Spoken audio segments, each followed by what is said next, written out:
those winds, even though, Brianna, the winds have died down, the wind is just taking these embers from the tree. They're all over the block, and they are moving to other houses, and you see new fires being created from these embers. This house is gone. I mean, just look, all these houses are gone here. There's a fire crew here. I was talking to the captain earlier. They ran out of water here on this street about 30 minutes ago. They went, they hooked up the hydrants, they turned them on, the water ran out. So now they're just moving on to another area. What they did when they don't have water is they try to create defensive perimeters around houses that they think they can save. And those houses are houses that don't have a lot of bushes, hedges, plantings in front of them or around them. Or if it does, they try to rip. They've spent like the last hour just trying to clear debris from houses to try to maybe save it. But it's a matter of luck or misfortune where these embers land, where these the flames hop. This area over here, I want to show you. I mean, this house is completely gone. We've watched this entire house burn down. The house next door, the car that you see over here, we watched that. The flames jumped from the house onto the car. There was a small explosion as the gas canister blew. But look, Brianna. See, there's two houses on fire. The third house down now, the roof has caught fire. The fire captain was telling me they watch for the attics. Once you see smoke billowing out of the attic, and the attic is on fire, that house may be a lost cause. But it's like this. I mean, it's not just on this block. We just drove to Altadena, and just happened upon this block, got out, and I imagine it is like that. And you hear these explosions. There was an explosion that I caught. I put it on Instagram about 20 minutes ago from a house right down there. Just heard an explosion, and that is, gas canisters, propane tanks go off. So you hear these steady booms off in the distance, or sometimes uncomfortably close. But look, see, that's the crew I was talking to before. They've now moved down. They're scoping out. Let's walk over. They're looking at these houses. I'm assuming if they're going to stop here, maybe they would have decided these are defensible houses, and they're going to try to do what they can. There was a woman who lives in that house, that second house down there, about 5 minutes ago. We saw her on her lawn, and she looked very confused. And I mean, I'm no expert, but I said to her, I think you should leave. And she did. She had actually come back to just get some stuff. But when this house exploded, and it was quite loud, I think that freaked her out and made her realize maybe she should get out. Anyway, she got in her vehicle. She got her cat. She's gone. But it looks like this fire truck now, it looks like they're just going somewhere else. It's an extraordinary thing. 30 minutes from here in Hollywood or West Hollywood, Beverly Hills, there's coffee shops open, and you can see smoke in the air. You get in your car, you come here. These areas are blocked off, but it's so close to where regular life is continuing. And for the people on this block, their lives now are forever changed. Look, this fire is now spreading down this block. We've been watching this. Here's what happened on this block. This house was on flames. Let's walk over here. There's a down cable line, so we just want to be careful about that. Let's go around it. Okay, so now the house next door caught. This tree exploded into flames. You can see up in the palm trees now, those embers made those trees go on fire.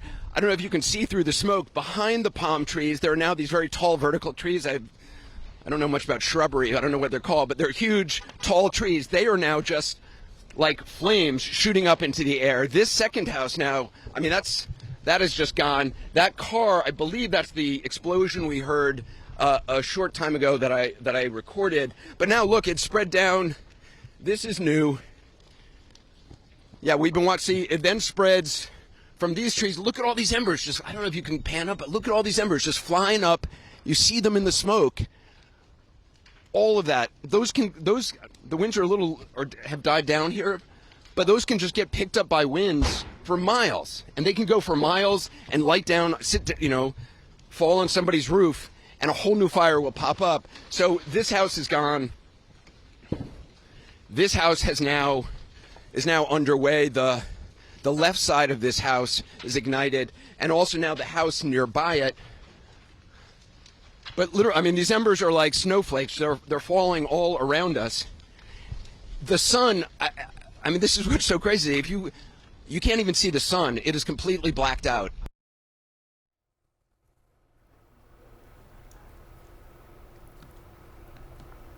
I mean, you can't even see this house, but inside that smoke is another house. It is sandwiched between two houses, completely ablaze. There's no way that house is going to survive. And then just down the block, you see smoke, but you don't see fires. But there's a lot of houses which have already been destroyed down there. But this is very active. This is recently caught. I mean, this is now completely engulfed. Okay. Yeah. And now you see it. Now this house, which was relatively untouched, now this house is being destroyed. The fact that the crew here left, there was no water coming out of the hydrants. Obviously, that's a huge concern, as you guys have been reporting in the Palisades. That's been a real issue through the night. There was more of a gravity issue in terms of the way water is actually able to get pumped up through hydrants into the hills. I'm not sure what the issue down here is, if it's the same issue. They do obviously have water tanks that they try to bring to a number of locations, but I haven't seen any in this area, and there weren't any for the crew that was right here trying to do what they can. And it's really tough for these firefighters. I mean, they want to save everything. They want to stop this thing, but there's only so much you can do. Authorities have put out no, actually, I mean, look, we're actually on the side of the street. That's what's so surreal. I mean, that side of the street, it's blazing hot. This side of the street, it's cool. No house is on fire. There's a firefighter right over there. This is you can operate in this area. We obviously wouldn't be here if we would get out. We have been in this location for about an hour, just watching I mean, it is a sickening thing to watch the strategy of the fire, if you will. Not that it has thought, but how it jumps from one house to another. It jumps into the trees, and then the embers move. You literally see it happening in real time. And I mean, for homeowners who are watching this, it's just devastating. Now, potential issue, which we may move, I think we're going to move now, because this car, let's walk over here a little bit. This car from this house, I can see the trunk is now caught on fire. So if that car so look, you can see the back tires are aflame. So it's very possible there'll be some sort of ignition from the gas. So we'll move a little bit more over here. These cars have already exploded, but it's so strange. I mean, there's cars parked on the street that have not been touched, and hopefully won't be. But yeah, it's the size of this is obviously something that look, people in Los Angeles, in this area, they're used to fires. They've seen this before. This is something that they have not seen. It may be, I don't know, we'll have to look at the historical records, but it is certainly up there with some of the worst fires. And the fact that there are, there's this fire, there's obviously the Palisades, which is the larger fire. I mean, this was called the smaller fire, and in terms of damage so far, it probably is. There's, I believe, 1,000 structures, they've said, in the Palisades. I don't know at this point what the count is, and frankly, any count that authorities give you, as you see, I mean, it's changing by the minute at the whim of these flames and the whim of these embers. Anderson, Wow. This is Boris Sanchez. I'm just kind of concerned for your safety. I mean, these are very serious images behind you, and you are very close to flames. You spoke about sort of the process of getting to where. Then. Let's go over here. Yeah, you spoke about the process of getting to where you are and how eerie it was, that it seemed like life was just going by like another day not far from where you are. And we'd spoken to residents not far from where you are now who discussed difficulty that they had in getting out. I do wonder, is there a safe passage of egress from where you are? Would you be able to get out safely? Would residents, like that woman that you spoke to, be able to get out without issue? Yeah. Yes, there are streets I mean, the fire is spreading in a certain direction. So there are streets. We have a lot of people who are watching this. We obviously have teams who are very experienced in this. I do not include myself in that, but we have much smarter people around me. But there are ways to get in and out. Yes, there are, in answer to your question. So, this is obviously, there's police here, there's fire personnel here. And this actually, it's strange to say, this corner is now better than it was in terms of safety for anybody on it than it was 30 minutes ago. That location, even that location where we were 5 minutes ago, that's a much less safe location now, just in the last few seconds, because now the winds have picked up and that whole area is just completely blackened, and you can hear that crackling. All right, dude. So, let's get out of here. Stunning video shows the moment enormous flames engulf a home in Pacific Palisades. We tried, bro. I'm sorry, bro. Now get out of here. The air is completely filled with embers as they race to safety. It's a similar scene all over LA County as intense winds can be seen and heard, blowing hot embers through the sky. Oh my God, it's jumping over.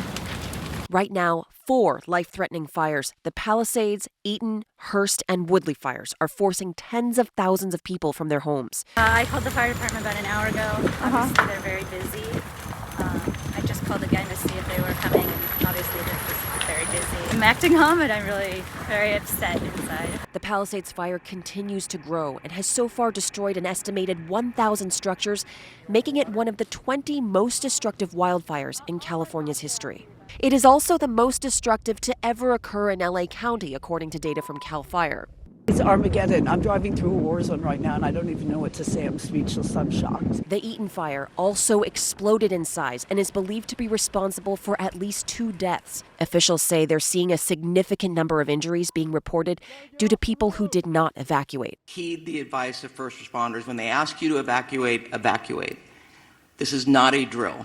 This is in real time. Emergency officials say their biggest concern right now, the powerful winds.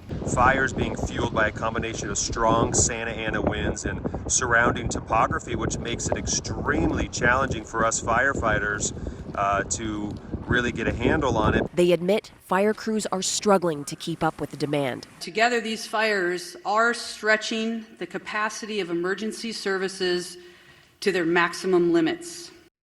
Aerial firefighters dropping water, nearly disappearing through the thick plumes of smoke as the Pacific Palisades fire rages on in the hills of Los Angeles. Actress Emily Proctor, who you might know from The West Wing or CSI Miami, took those videos before fleeing her home in the Palisades. She joins us now. Emily, my deepest condolences. My cousin David and his family lives in the Palisades. They also have fled their homes. They think that they've lost their home. How are you? How is your family?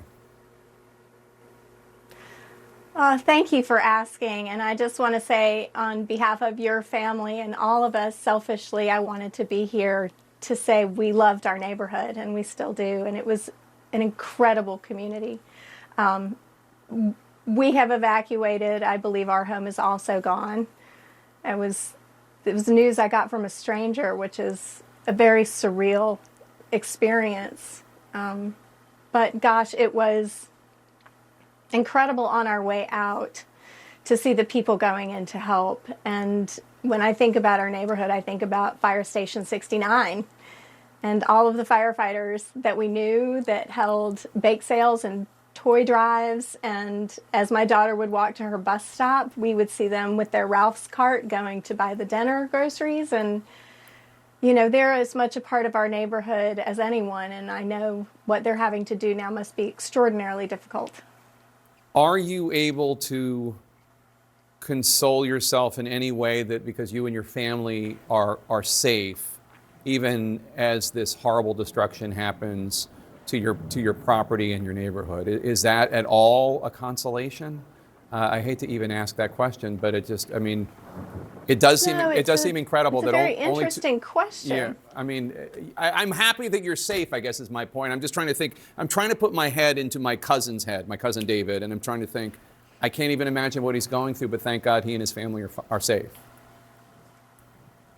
It's a feeling that I did not expect to be hand in hand with this experience. You know, I expected it to be, thank God we're safe, and we did take some clothes, and I took a few necessary items, and I'm so grateful for it. But what you realize is that,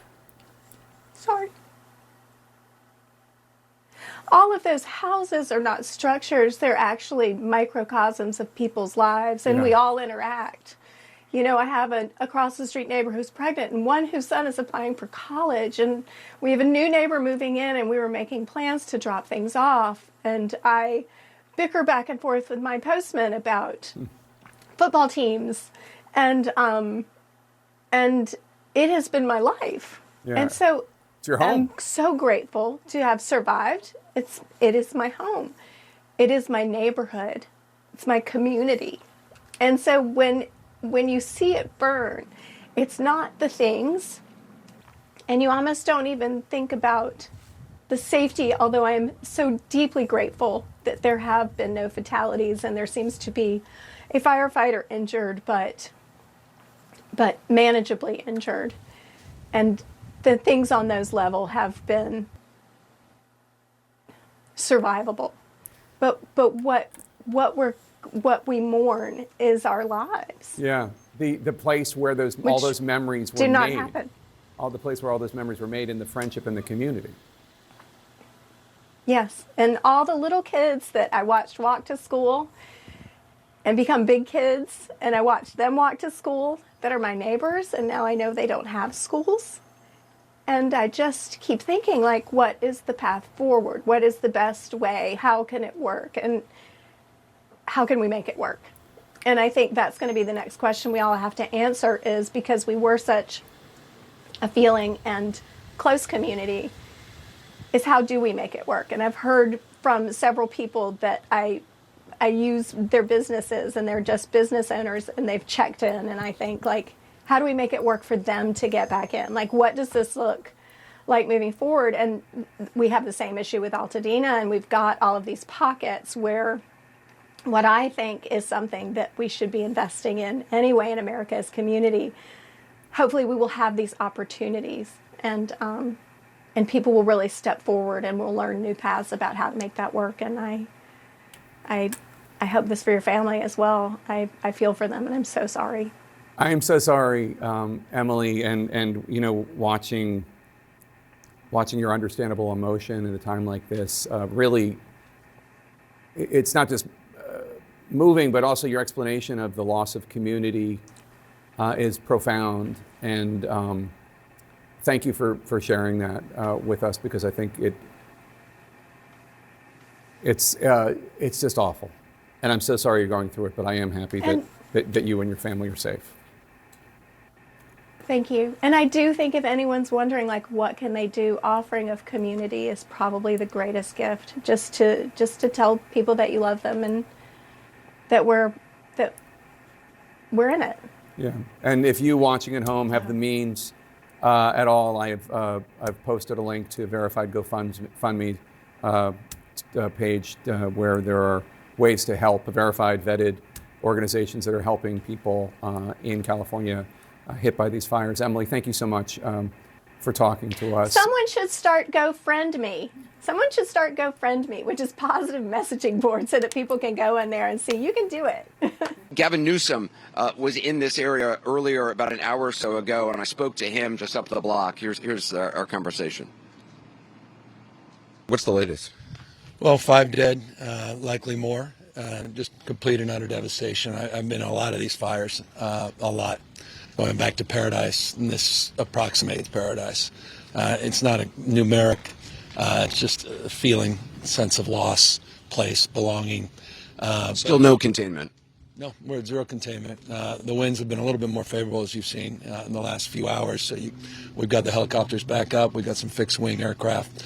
Out on the coasts, it's a little different. It's pretty intense. We have 23 aerial assets just at the Palisades, but a lot of them are not operational because of those winds. So it's a combination of challenges. That said, we've depleted all our resources. Northern California, we'd already pre-positioned on Sunday hundreds of personnel, specialty units, water tenders, dozers, engines, helicopters, and it wasn't enough. And now we're getting the mutual aid system, the EMAC system.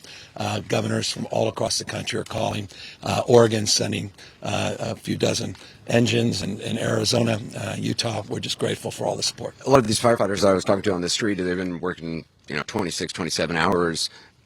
Are they that's just going to continue? I mean, there's enough folks here. Yeah, I mean, we got a few thousand people working on this, and luckily we were fully staffed. The U.S. Forest Service is staffed up traditionally at this time of year. Remember, we're in January. It's supposed to be wet this time of year. It's supposed to be wet. I mean, so this is anomalous. I remember Paradise happened in November. I mean, so there's no fire season in California. It's year round, but to have this level, the acuity of fires is without precedent. These winds are without precedent, and the challenge is these winds are going to continue on and off, a little bit less intense. Last night, you got 80, 90 mile an hour winds.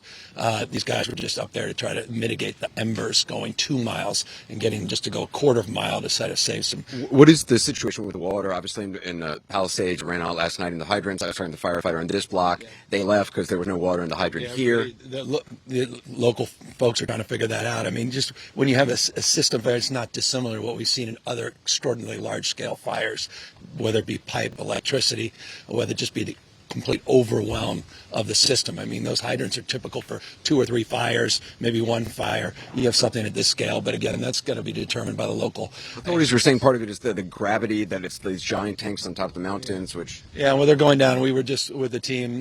They're getting the tenders down to Pasadena, filling things back up, coming back up.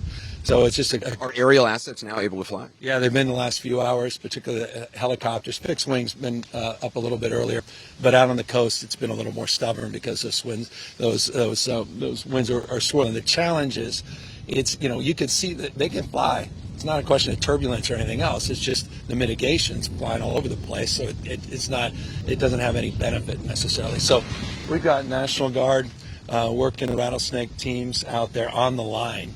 We're also trying to bring them in to supplement some of the law enforcement efforts as well.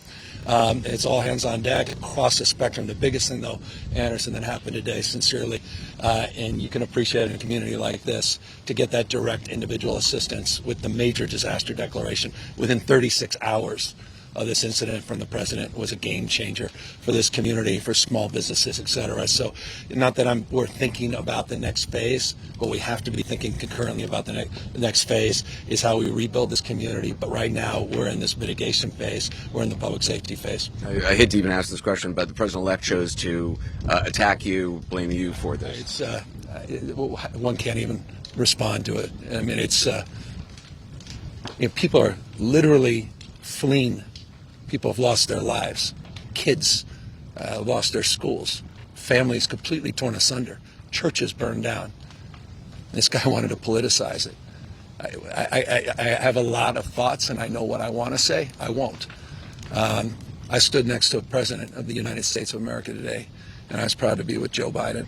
And he had the backs of every single person in this community. He didn't play politics, didn't try to divide any of us. Finally, your message to the folks here, to this community. I mean, we have their backs, and we're going to be back. And this is going to be a long recovery process. But look, we have residents moving back into Paradise, California. I've seen remarkable recovery efforts. I've seen remarkable sense of community, purpose, resilience. So, I'm not just playing the politician role of optimism. I really am long-term optimistic. But the devastation to hear people wailing and crying, concerned about their pet, their family, they're just bewildered about what they're experiencing. And again, not just experience. I was not talking past tense. This is happening in real time. 0% containment. Right now, I want to bring in CAL FIRE Battalion Chief Brent Pasqua. Brent, thanks very much for joining us. Thanks for all you're doing. How much progress are you making in containing these truly fast-moving and very dangerous fires? Right now, as far as containment, we're not making very much progress. We're still making sure that we get everyone's lives, all the people out of the way, and protect whatever we can of their property, their structures, things of that sort.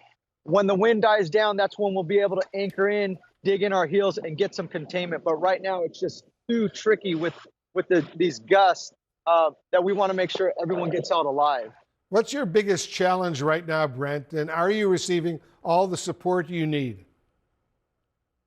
We have more crews coming in as we speak. Our biggest challenge again is these winds. Just like they were saying, it does seem to die down, and then all of a sudden you get hit with these 60, 70 mile an hour gusts, and it changes everything again. So we're using all our crews on all sides of this fire. It's so unpredictable. It moves so fast. It's so frustrating because they'll put out a spot, they think they got it, and all of a sudden you come back, that spot's roaring again. It's throwing embers. It's casting embers farther than you can imagine with this wind. Many fire hydrants, we're told, in the Pacific Palisades neighborhood of Los Angeles have actually gone dry. What is the situation like right now? Do you have adequate supplies of water to fight this fire?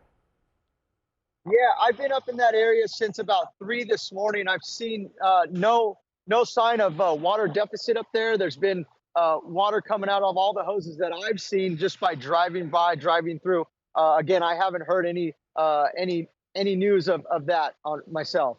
Do you have any idea, Brent, how long your current water supply in the area will last?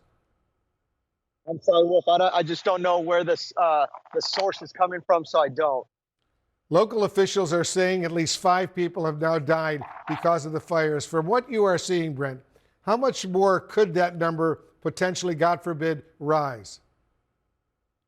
Yeah, it could be a lot more if people don't heed the advice of evacuate. Evacuate early, grab your things, grab your belongings, grab your family, and get out. That road that was easy to get out in and out on a normal day might be gridlock traffic when you try and leave too late. So if you're close to the evacuation zone, I really recommend you leave. Where should people in this danger zone, and it's a huge danger zone in the LA area, where should they evacuate to? Yeah, evacuate to anywhere where there's hotel rooms available. Anywhere just out of this area, not in front, not in the path. That would mean go east, go north. I know there's other fires burning around this area. Maybe up over the Grapevine and take a vacation, if you will, till this winds subside. Brent Pasqua, thanks for all you're doing. Please thank all the men and women who are working with you. We really appreciate it. And just stay safe over there. I know this is an extremely dangerous situation. Thanks for joining us. Will do. Thank you, Wolf.